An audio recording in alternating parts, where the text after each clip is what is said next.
All right, quick voiceover on this because the audio didn't work. This is Rpod 2016 178. Google it and you'll see all the specs. It'll be, well, 10 years old here in April. That battery is about 3 years old and still pretty good. If you're out in the cold, it'll get you about 2 nights, I guess, and a day for if you have the furnace running, if you're in the bush. And I went for a 5 day in the summer where there was no furnace, and it died on the fifth morning, so it's still in pretty good shape. I'll throw in the hitch here and the weight distribution bars. I towed it with a Toyota Tacoma and I didn't need the bars. It'll be up to you. Anyway, tires are in great shape. This is the Hood River edition, so the axles flip. Those tires are in great shape because this thing, I only used it out in the bush in the East Kootenays. It was not hardly any highway driving. It's got hardly any kilometers on it.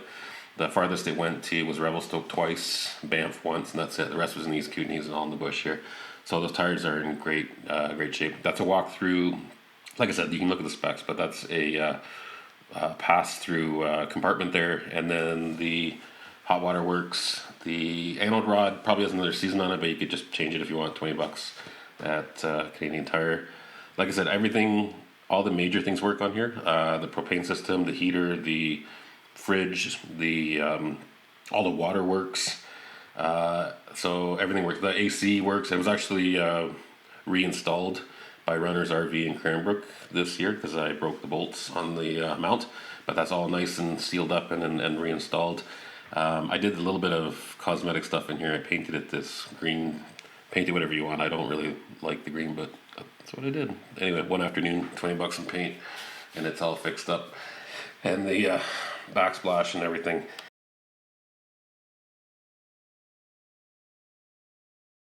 I replaced the netting on that storage there, so it's wood, so it's a lot better now. And I took out the TV. I'll include it with but I don't never watch TV, obviously, out in the bush, so I took out the TV that's up there. What else am I looking at? Here's the thermostat. So I put a brand new thermostat, so it's all digital now and working great. Like I said, AC and heater work just fine.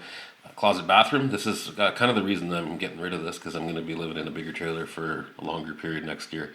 So that's why I'm getting rid of this trailer. That's way too small to be living in for long term, but great for if you're tenting or you're sleeping in your truck right now. This is the upgrade you want. This mattress, just get rid of it. Put it in your budget to go on Amazon, buy a short queen, and replace this on day one. This mattress is useless. I thrown it in here, but it's useless. That wall is probably the biggest repair that I did. There was a leak in the window. Took out the wall, dried it, cleaned it. We put insulation in there, rigid insulation in there, a new wall. The window came out, was totally resealed. So there are no leaks on this trailer right now at all.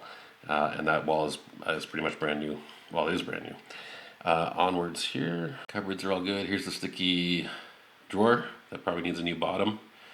That drawer is okay, just probably needs a new bottom too. 10 years old, so. But anyway, they work. If you don't do anything, they work just fine. And storage up here. I didn't put any wood or a door on there. Fridge is all good. Freezer works great. There's storage under that dinette right there. And yeah, that's the end of the video.